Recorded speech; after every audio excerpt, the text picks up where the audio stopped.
ازاي تدور على شغل بشكل صحيح؟ انت مش اول واحد يجي الامارات يدور على شغل، ومش كل سي في بتبعته الناس هتشوفه.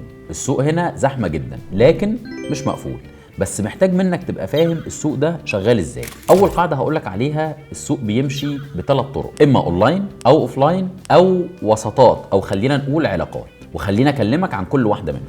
اولا الاونلاين، كل يوم في آلاف الوظائف بتنزل، بس السؤال انت بتقدم ازاي؟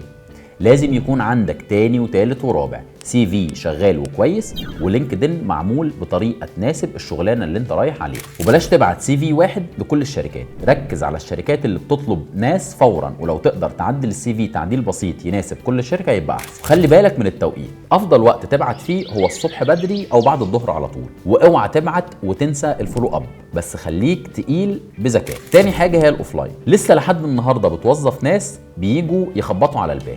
امسك اللابتوب وانزل امشي في الاماكن اللي فيها شركات في تخصصك، وخصوصا في القطاعات اللي بتطلب حضور زي المبيعات، الضيافه، السكرتاريه، الصيانه، الريتيل.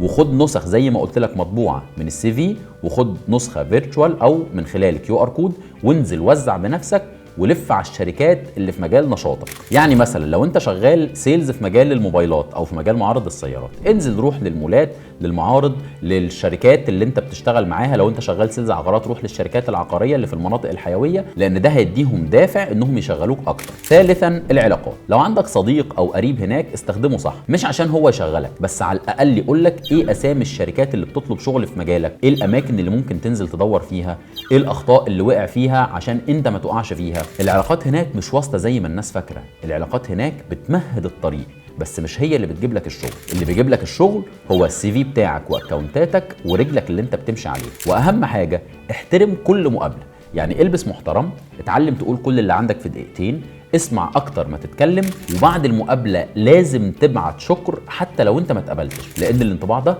بيفرق. وممكن تترشح لوظيفة تانية من خلال نفس الشخص لمجرد ان ردك معاه كان مهذب واحترام. الخلاصة، مفيش طريقة واحدة مضمونة، بس في طريقة مناسبة ليك لو انت اشتغلت على نفسك. في الفيديو اللي جاي هقولك ازاي تحسب مصاريفك بشكل تقريبي، من سكن لأكل لمواصلات، بس من غير ما تفلس ولا تبهدل نفسك.